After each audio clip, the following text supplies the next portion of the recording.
Hello friends, welcome you all. आज मैं आपके लिए जो वीडियो लेके आ रहा हूँ, देखिए बात करेंगे, कुछ छुपे हुए स्टॉक्स को समझने की कोशिश करेंगे, कुछ सीखने की कोशिश करेंगे, बड़ी लर्निंग्स और रिस्क मैनेजमेंट के बारे में बात करेंगे, प्रोबेबिलिटी एंड मोमेंटम को समझने की कोशिश करेंगे।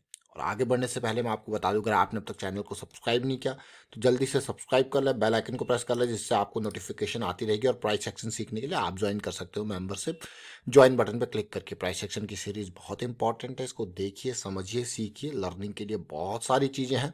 और अब मैं सीधे आपको लेके चलता हूँ स्टॉक की तरफ। जरा ध्यान देना और समझने की कोशिश करना। ये स्टॉक का नाम जरा देखिए और इसका काम देखिए। रेवेन्यू आपको लग रहा होगा यार क्या ग्रोथ है कि नहीं है? देखिए लगातार प्रॉफिटेबिलिटी, लॉस तो किसी साल दिखाया ही नहीं है, लगातार प्रॉफिट, लगातार ग्रोथ आपको देखने को मिल रहा है। लेकिन इस स्टॉक को के जब आप प्राइस सेक्शन को देखोगे तो आपको काफ़ी चीज़ें और सीखने को मिलेंगी। हम बात कर रहे हैं कल्पतरु प्रोजेक्ट्स इंटरनेशनल की। आज की डेट में कल्पतरु पावर प्रोजेक्ट्स आप इसको देखोगे तो 980 कितना 981 का प्राइस है और मार्केट कैपिटलाइजेशन हो गया 16,000 करोड़ के पास।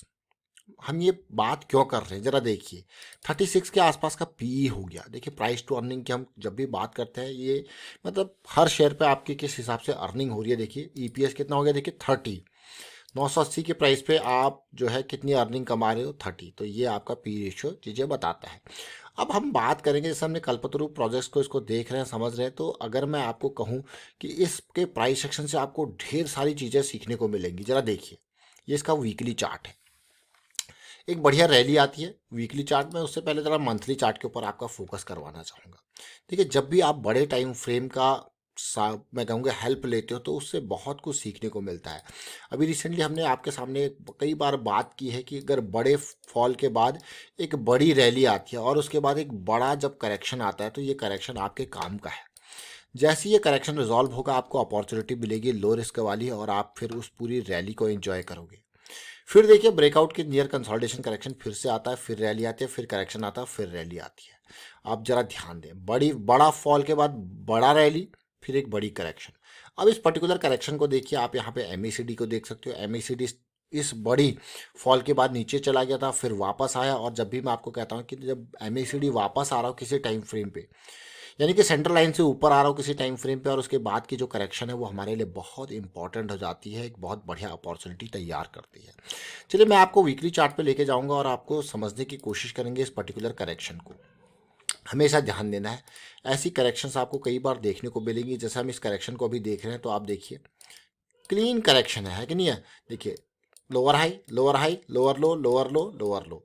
अब यहाँ पे क्योंकि इतनी ज़बरदस्त तरीके से करेक्शन आ गई है तो धीरे धीरे अगर आप देखोगे इस सिचुएशन को तो आपको एक बहुत ही क्लीन चीज़ देखने को मिलेगी। एक तो मैं आपके सामने ये एरिया ड्रॉ कर रहा हूँ, लेकिन इसके अलावा मैं आपके सामने एक बहुत इंपॉर्टेंट चीज़ है प्राइस सेक्शन के ऊपर बात करूँगा, एमएसीडी के ऊपर बात करेंगे। देखिए अगर आप यहाँ पे देखोगे तो जिस तरीके से ये चीज़ें वापस हुई हैं, अब देखिए एमएसीडी नीचे गया था, एमएसीडी की वापसी। हम बार बार आपको कहते हैं कि अपॉर्चुनिटी तैयार होगी, ये वापसी हुई, स्टार्ट हुई कि नहीं हुई? देखिए अब यहाँ पे ये एमएसीडी डाउन गया था, वापस हुआ कंसोलिडेशन, यानी कि आपका पहला मौका तो यही तैयार हो जाता है। क्या लेवल है? 400 का इर्द गिर्द। लेकिन इसके इर्द गिर्द अगर ये कंसोलिडेशन देखने को मिल जाए तो मज़ा आ जाता है। देखिए और कई बार ये कंसोलिडेशन के बाद या जंप करने के बाद एक करेक्शन भी आ जाती है। जैसे कि अगर आप यहाँ पे देखो, ये जंप हुआ, रैली हुई, करेक्शन थोड़ा टाइम बाद आई। अब देखिए थोड़ा टाइम बाद करेक्शन आई, और ये करेक्शन अगर आप देखो तो कब आई, किस जोन में आई, तो ये इस ब्रेकआउट, हम बार बार आपको कहते हैं कि ब्रेकआउट के लिए हमेशा ब्रेकआउट के नियर कंसोलिडेशन करेक्शन को ज़रूर ध्यान रखना। ऐसा नहीं कि ब्रेकआउट होते ही खरीद लेना, वहाँ पे कंसोलिडेशन आपको मिलेगी। अगर आप यहीं पे देखो तो प्राइस ज़्यादा करेक्ट नहीं हुआ, आपको एमएसीडी करेक्शन देखने को मिल रहा है। आरएसआई क्योंकि आसमान पे पहुंच गया था पिछली रैली से, वो करेक्शन आपको देखने को मिल रहा है, लेकिन प्राइस ज़्यादा करेक्ट नहीं हुआ। लेकिन टाइम की वजह से आरएसआई ठंडा हुआ, एमएसीडी ठंडा हुआ, यानी कि अपॉर्चुनिटी तैयार हुई, फिर आगे गया। देखिए जैसे मैंने कहा एक छुपा हुआ स्टॉक बहुत कुछ सिखा रहा है। देखिए अब जैसे हमने इन सारी चीज़ों को देखा, अब आपके मन में क्वेश्चन हो गया यार, जैसे जब ये वापसी हुई थी, ये 400 के इर्द गिर्द ये स्टॉक हमें देखने को मिल जाता, कितना बढ़िया रहता। यानी कि अगर इस जोन को देखो तो ये सितंबर 2022 अक्टूबर 2022 का जोन है, और उसके बाद आपका करंट प्राइस के हिसाब से परसेंटेज 136% की रैली स्टॉक देती है। अमेजिंग रैली मैं कहूँगा। अब जरा ध्यान से देखना, कल्पतरु पावर ट्रांसमिशन, ये वही कावल, अब ये कल्पतरु पावर प्रोजेक्ट स्टॉक वही है। शेयर का प्राइस, मार्केट कैपिटलाइजेशन था इस डेट को यानी कि सितंबर 19 को 6,384 यानी कि 6,384 एंड 429 का प्राइस। पी रेशियो देखिए 16 के इर्द गिर्द था, है कि नहीं है। और दूसरा अगर मैं इसके प्राइस सेक्शन के दिखाऊं तो देखिए यहाँ पे कंसोलिडेशन करेक्शन चल रही थी, उम्मीद थी कि जल्दी ये कंसोलिडेशन खत्म हो और अपॉर्चुनिटी तैयार हो और जल्दी ये हाई लेवल के इर्द गिर्द जाए, फिर आगे रैली हमें देखने को मिलेगी कंसोलिडेशन करेक्शन के बाद। सेम सितंबर 19 देख रहे हो इस चीज़ को। अब ये स्टॉक उसके बाद देख सकते हो, कल्पतरू पावर का ये लेवल था 418.20, इस जोन में कंसोलिडेशन कितने हफ्ते चला, आपको लग कम रहा होगा ये, लेकिन इस कंसोलिडेशन को अगर आप देखो तो almost more than a month ये कंसोलिडेशन चला है। मैं वो डेली चार्ट पर आपको लेके जाऊंगा, वहाँ पे और समझने की कोशिश करेंगे। देखिए मैं आपको बार बार क्यों कहते हैं कि जब चीज़ें स्टार्ट हो रही होती है that is a real opportunity, क्योंकि हमें लो रिस्क की अपॉर्चुनिटी वहाँ पे मिलती है। ये बहुत इंपॉर्टेंट है। 200 SMA के इर्द गिर्द ही हमें लो रिस्क की अपॉर्चुनिटी तैयार होती है। जैसी दूरी बन जाए तो हमेशा चीज़ों को अवॉइड करना स्टार्ट कर देना है। देखिए ये 400 से 420 430 ये जोन जो है, अगर आपने यहाँ पे एंट्री किया with the stop loss of this deep stop loss, कितने पॉइंट का है, ज़्यादा से ज़्यादा 70 पॉइंट 80 पॉइंट, बिल्कुल, क्योंकि बड़े टाइम फ्रेम के हिसाब से चल रहे हैं। रैली आती है बढ़िया, फिर से कंसोलिडेशन करेक्शन आपको देखने को मिल रहा है क्लोज टू द 200 SMA, फिर से अपॉर्चुनिटी आपको देखने को मिल रही है 540 पे, फिर रैली आती है, कंसोलिडेशन आपको देखने को मिला और फिर रैली। लेकिन अगर मैं आप कहोगे ये 650 है, अभी का जो प्राइस है वो 1000 है कि भाई क्या खरीदने की अपॉर्चुनिटी, मैं आपको कहूँगा भाई मैं इस चीज़ को आप कहूँगा नहीं, बिल्कुल नहीं, क्योंकि जैसे जैसे दूरी बढ़ जाती है रिस्क बढ़ जाता है। इवन अगर यहाँ पे कहोगे आप ये कितना है, क्या प्राइस है 580 के आसपास, और यहाँ पे अगर 200 SMA को देखोगे ये प्राइस 200 SMA 420 के आसपास, मैं कहूँगा यहाँ पे भी दूरी बढ़ गई है। दूरी ये जो 200 SMA से प्राइस की दूरी है, जैसे ज़्यादा होती है तो रिस्क बढ़ जाता है।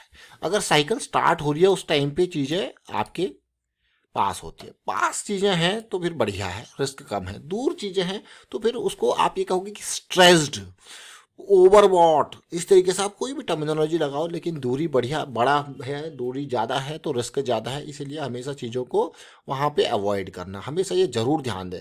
चाहे वो कोई इंडेक्स हो, चाहे वो कोई मैं कहूँगा स्टॉक हो, किसी भी तरीके की सिचुएशन में दूरी बढ़ गई तो रिस्क ज़्यादा है और बियरिश साइकिल में एंट्री नहीं लेना है। बियरिश साइकिल अगर है, क्योंकि हम बड़े टाइम फ्रेम को फॉलो कर रहे हैं, बड़ा टाइम फ्रेम जैसे कि डेली का टाइम फ्रेम, हम डेली की साइकिल को देख रहे हैं, मंथली वीकली की करेक्शंस को देख रहे हैं, तो हमारे लिए बियरिश साइकिल में एंट्री लेना मतलब बहुत बड़ा रिस्क लेना। ये देख रहे हो ना, ये बियरिश साइकिल अगर आप देखो यहाँ पे क्या प्राइस था, यहाँ पे 480 का, ये कोविड के टाइम पे गिर के कहाँ गया, देखिए 180 पे, कितना बड़ा फॉल था, बियरिश साइकिल था। एंट्री लेंगे जब बुलिश साइकिल स्टार्ट होगी, रिस्क हमारा कम होगा। रैली आई, फिर से बियरिश साइकिल स्टार्ट हुई, कोई एंट्री लेंगे, वेट हुआ, बुलिश साइकिल स्टार्ट हुई, एंट्री आपकी बन जाती है। देख रहे हो ना, अभी भी बुलिश साइकिल में ही। तो ये जरूर समझे हमेशा, बुलिश साइकिल यानी कि बुलिश साइकिल का मतलब मोमेंटम है, पॉजिटिविटी है, हाई प्रोबेबिलिटी है आपकी डायरेक्शन में जाने की, नहीं भी गया आपकी डायरेक्शन में तो रिस्क कम है। तो सारी चीज़ें फेवरेबल आपके डायरेक्शन में है तो जाके आपको चीज़ें यहाँ पे अपॉर्चुनिटी को लेना है। तो फिलहाल वाइंड अप करता हूँ इस वीडियो को और उम्मीद करता हूँ कि हाँ, इस वीडियो के माध्यम से आपने जरूर कुछ ना कुछ सीखा होगा।